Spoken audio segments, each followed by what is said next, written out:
欢迎收看《关键时刻》。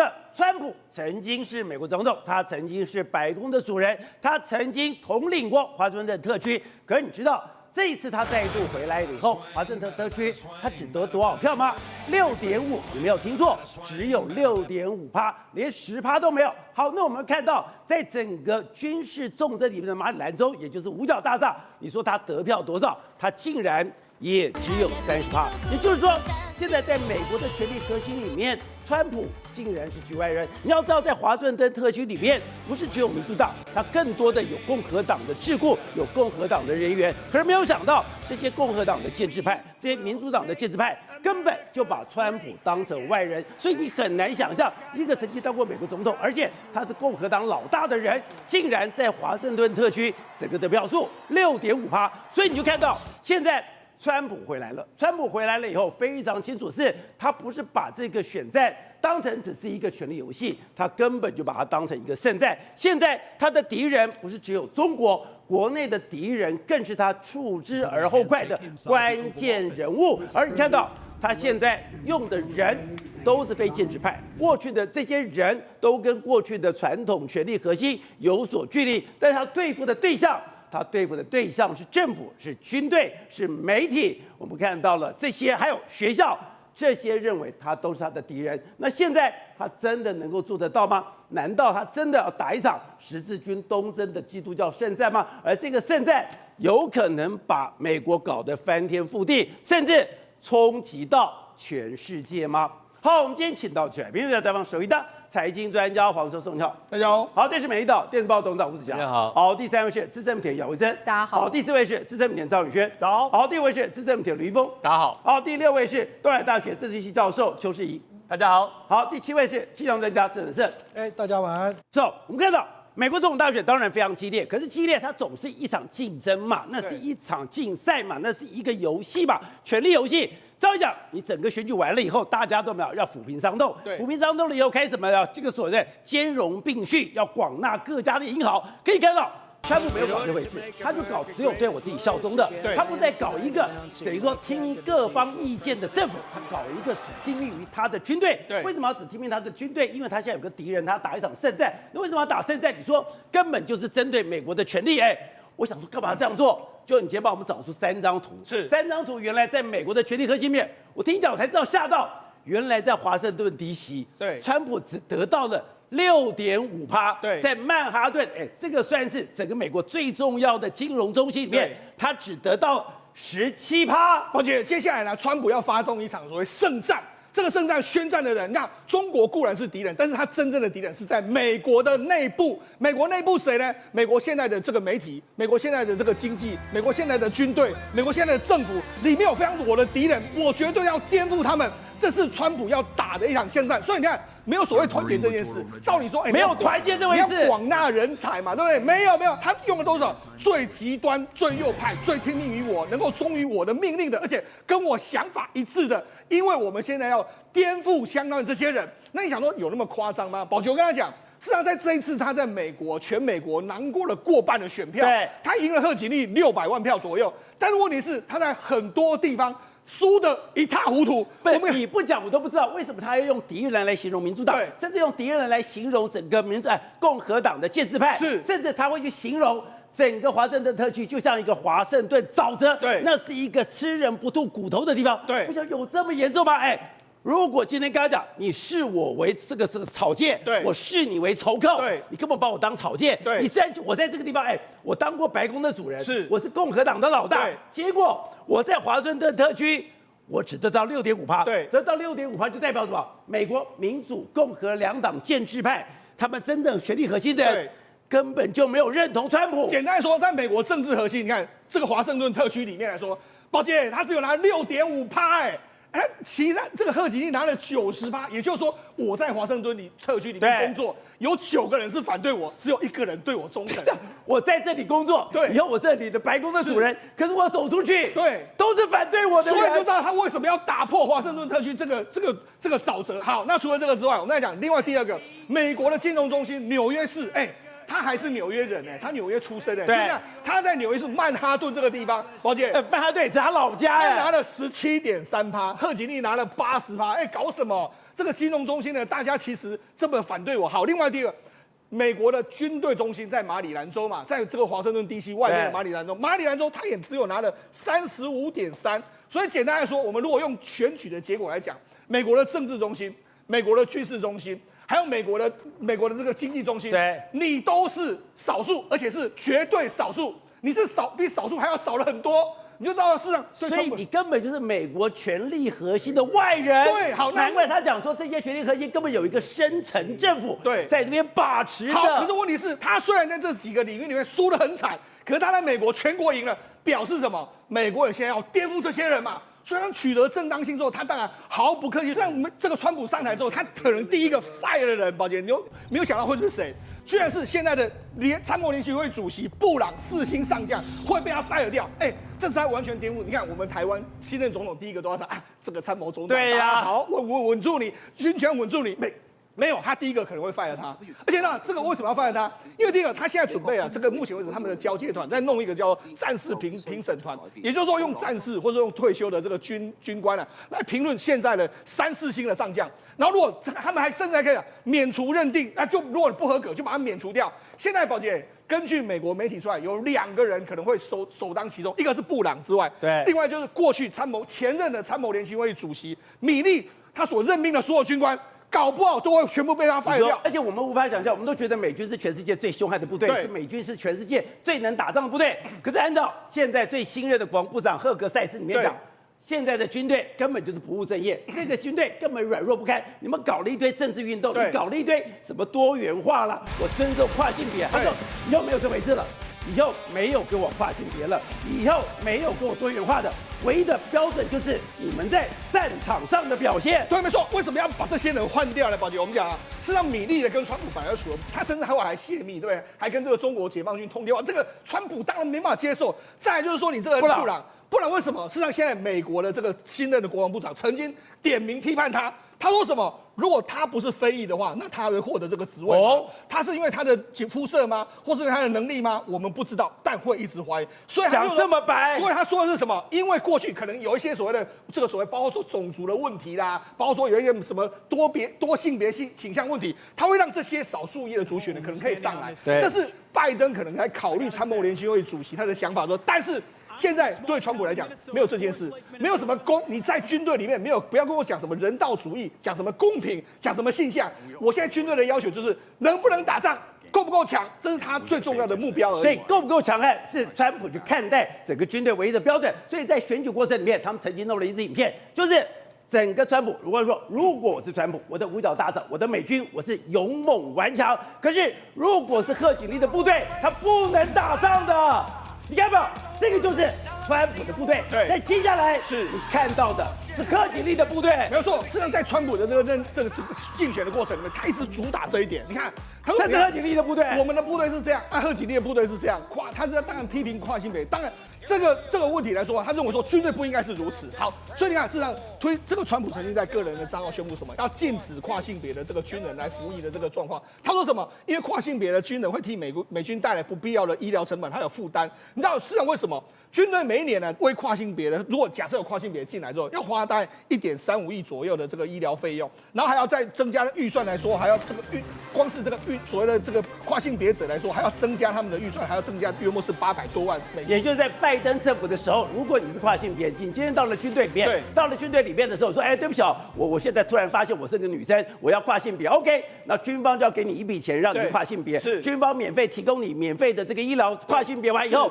你还可以休息，把这怎么打仗啊？对，所以他不喜欢这样，他说不能够有跨性别的军人服役。好，另外除了这个之外，还有一个川普也在批评的。他说为什么？因为有一个63岁的医学博士的这个莱文呢，他目前为止是担任美国卫生服务部军团的这个上将。但是莱文呢，他是拜登任命的哦。但是他是为什么他会任命呢？事实上他没有当过兵，他都没当过兵，然后他就领导6000人的这个团队，对不对？然后上一任的这个公共卫生服务团的这个领导是个中将，但是他是个上将。然后呢，川普说为什么他可以担任上将呢？因为他就是一个美国第一个任职4星官位的跨性别人士。所以他的意思是什么？现在军方里面太多这种人嘛，他其实可能是因为他的肤色，然后可能是因为他的这个倾向、性向，他才能够当军官。所以不是你的能力，不是你会不会打仗，而是因为你有没有政治正确。对，搞到美国现在干嘛？白雪工人都是黑人来演了。对，好，所以呢，我们呢这到底谁造成的？布朗他就是这样子嘛。还有之前的米利也是这样嘛，所以为什么我就说他要大清洗军队，就是这样。这些人、这些军官，你看牵扯出来，一定是一瓜啦。一瓜的话，那当然，美国未来的军方恐怕会面临前所未见的大震动。而且川普最火大的就是，他也曾经批判过，就是他看到了美国军方给他的报告，都说，对，如果打仗的话，中国赢面很大。他说哪有这回事？现在按照本来讲的话，美军其实远远的强过中国。如果两边真的开战的话，绝对会打得中国屁滚尿流。他说，现在美军根本不想打仗，美军根本不想求胜，美军只想和稀泥。对，没错。你看，这个川普曾经讲过什么？他说美军是世界最强大的部队。他现在也讲哦，他上任之后要打造一支更强大的美军。然后他说什么？他说发布报告说，如果我们最终和中国陷入战争，我们打不赢，我们不够强大。他说了，如果这是真的话，那发表这个实在很蠢。但如果不是真的话，我们要狠狠的教训中国，因为他用 hit their ass 这样来形容。所以他为什么这样？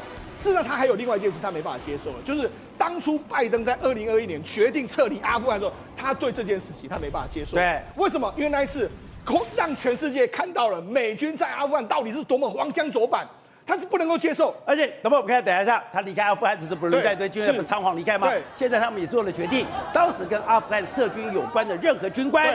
全部 fire 掉。他说什么？我上任的那一天中午的时候，他们都要离职，不然的话，我会把他们 fire 掉。你就知道他的坚是多么坚决。为什么？因为当时的美军要撤出阿富汗的时候，结果没想到呢，美军的这个撤离的时候多慌张。抱歉，那他们撤离没多久之后，阿富汗的机场被占领了，他们仓皇的离开，然后离开没多久之后，整个喀布尔就完全被阿富汗占领。那他们要离开的时候，居然他们士兵13人还被这个自杀炸弹客炸死，13个人死在那个地方。然后大家看到你们荒腔走板，那些所谓的军官仓皇的逃开，这个他没办法接受。好，那除了我跟你讲，川普怎么干？我们来看川普自己任内的时候，你看2017年的时候，他当时还在这个跟习近平在那边吃甜点的时候，他说，包括这个习近平啊，我们刚才发射了飞弹57枚去打这个叙利亚，对，习近平听到脸都绿了，他就这样子啊。他马上发59枚，说打就打，说打就打，而且他就打，他就说，为什么？因为他们攻击平民，我不开心，我就直接开干了。好，那直接开干的时候，你看还有另外一件事，宝姐，我们节目上讲过，杀害这个苏雷曼尼，这是谁搞的啊？这是川普搞的啊。苏雷曼尼是他下令的，对，没错。难怪伊朗说非杀川普不可。对，好，那他怎么杀？这是首开先例，他第一个就直接去斩首，用 MQ9就直接斩首了苏雷曼尼，用这个绞刀把他绞死。所以呢，他的战术是这样啊，他绝对是用最强大的震慑力道震慑你。他不想打仗，但他也要保持美军的这个强大性。所以你就知道说，事实上川普接下来对美军的清洗，恐怕是完全超乎我们的想象的。所以我们这几年讲对什么觉醒，对，觉醒这个字对川普来讲是一个他要打最痛恨的。对，没错。所以你知道，事实上包括说像这个新的国防部长，他也说嘛，这个进步派还有左翼分子是国内的这个敌人嘛。那甚至他们还有敌人。对，除了这个之外，你看 domestic enemies， 对，国内的敌人。另外一个，他们还包括什么？包括说，你看，连白宫里面有所谓的觉醒嘛，对，他就把苗头都指向了拜登跟奥巴马。所以跟你讲，在政府阶段，在军队阶段，在媒体里面，在很多方面来说，他们要发起一场大清洗。对，刚才讲川普现在上任，整个气氛、整个气势跟过去完全不一样了。他根本就用雷霆之击敢讲了，我现在根本把我前面的人都当敌人。我当敌人的时候，我知道1对1正面的跟你正面对决。刚刚讲到，现在他国内的政府、军队、学校还有媒体都是他打击的对象。另外一个就是刚刚讲的，对外面当然是中国。中国的时候，《华尔街日报》特别讲到，中国在川普当选之后，最大的噩梦是反向尼克森的战略。什么叫反向？因为尼克森过去什么是联中制俄，因为尼克森的策略才让整个中国站起来了。结果没有想到，现在到了川普，他说川普现在已经非常明显要走一个联俄制中的路线。是，大家其实现在讨论说，他讲说联俄制中没有问题，民主党也制中，但是你联到他们开始看到这个提名人选出来之后，冷冒直喊，真的联俄了，真的是联俄。其中最受争议、备受争议的是谁？就是那个加巴德。他说这个你说现在要当国家情报总监的加巴德，对他们现在主要只是质疑2件事，这个加巴德从头到尾都没有所谓的这个情报的一个相关的资历。第2件事情，他是一个亲俄人士，亲俄人士之外，他甚至还曾经帮叙利亚总统阿萨德讲好话，所以呢，他们整个美国媒体很多的那一种质疑的人士就会认为说，天哪，这个人选应该是普丁选的，对他们说你这个人选根本就是普丁提供的吧，不然怎么可能你会选出一个这样的人士？因为我们知道，我长期跑政治，我们政治里面为什么大家就会非常在乎人事新闻？因为人事就代表你未来的政策。那如果你今天找了一个亲俄的人，所以你这个亲俄等于说是联俄之中的路线。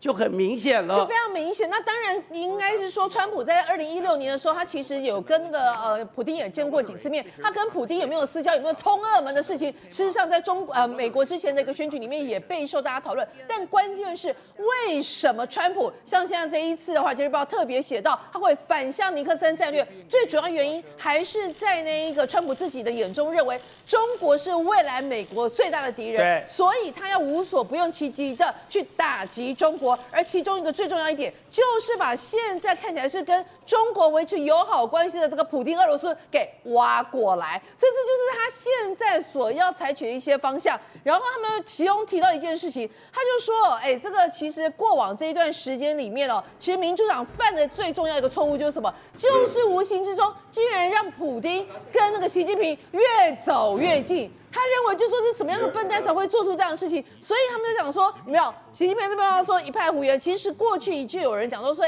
那个俄罗斯真是有人去跟习近平讲，他说第一个，俄罗斯过往这一段时间看起来经济状况不好，俄罗斯已经不太会威胁到中国的情况。第2件事情，俄罗斯在过往的其实是侵占我们中国非常多的土地，所以在他们中国内部报告里面会觉得说，我们应该不要跟俄罗斯维持友好关系。习近平马上就是批是一派胡言。所以说，在中俄关系上面要如何定调？美中俄3个国家其实都已经在角力了，而3个国家在角力的时候，其实对川普来讲，他站得非常清楚。川普一直说我要跟普丁对话，我要跟普丁和好，我要把所有的力量，我要干嘛？我要去对付中国。而只有当时我们讲拜登是什么？他我就是要对付俄罗斯，因为我要对付俄罗斯，我就逼着俄罗斯跟中国来互动。那这个时刻，中国的立场就非常微妙，因为中国内部也有一些矛盾。中国内部本来也想说，我们应该跟美国比较好啊，其实我们应该慢慢远离俄罗斯啊，因为俄罗斯跟他打交道没有好处啊，他又没有钱，又没有技术，什么都没有。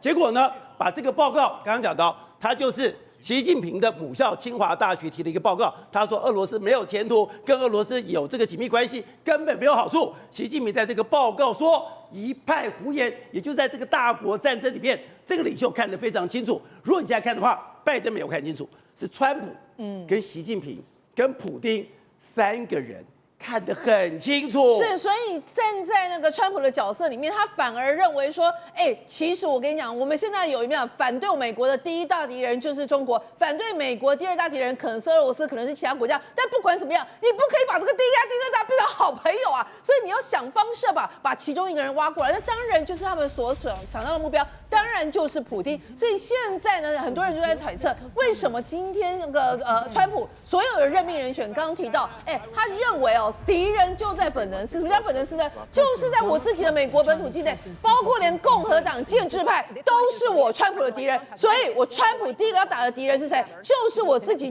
国内敌人。但第2个他要拉拢对象是谁？是俄罗斯，是普丁。所以他现在选出的这些人，他们很多人都看出来说，天啊，现在浮出台面这些人选，应该是美国政府过去这70几年最亲俄的一个那个人选。所以我刚才讲到。之前我们不是讲吗？川普非常信任一个人，他的前国家安全顾问欧布莱恩。欧布莱恩当时在6月份的时候接受访问，他说，如果中国跟俄罗斯的伙伴关系，他那是一种邪恶的联盟，对俄罗斯来讲不会有好结果，他就开始分化了。分化完了以后，他讲说，如果你平息了乌克兰战争，你可以试着想办法向俄罗斯人来解释，与一个认为俄罗斯侵占其大片土地的国家走得那么近，这不符合他们的最大利益。对他就是其实他要分化俄罗斯跟中国他。其实讲白了一句话，就是哎，中国现在表面上跟你当好朋友，但事实上他心里面绝对不会放过你过往这几十年里面侵在中国庞大土地的这个过往的事实啊。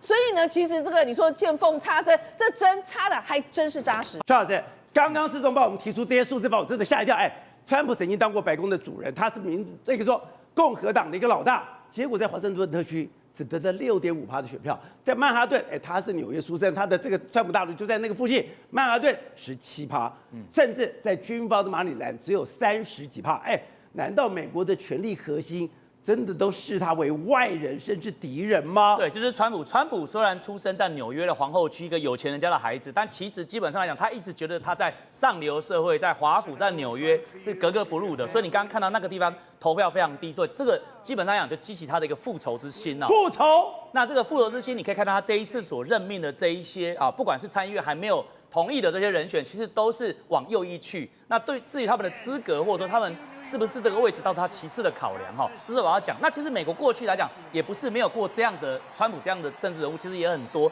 只是没有一个可以跑得像他那么高哈。那我讲一下跨性别这个。川普在复仇里面，他有一个很大的主题，就是他打击跨性别。他有2点哦，第一个是贺锦丽的副手叫 Tim Walz，Tim Walz 在担任明尼苏达州的州长的时候，他有一个绰号叫做卫生棉条 Tim。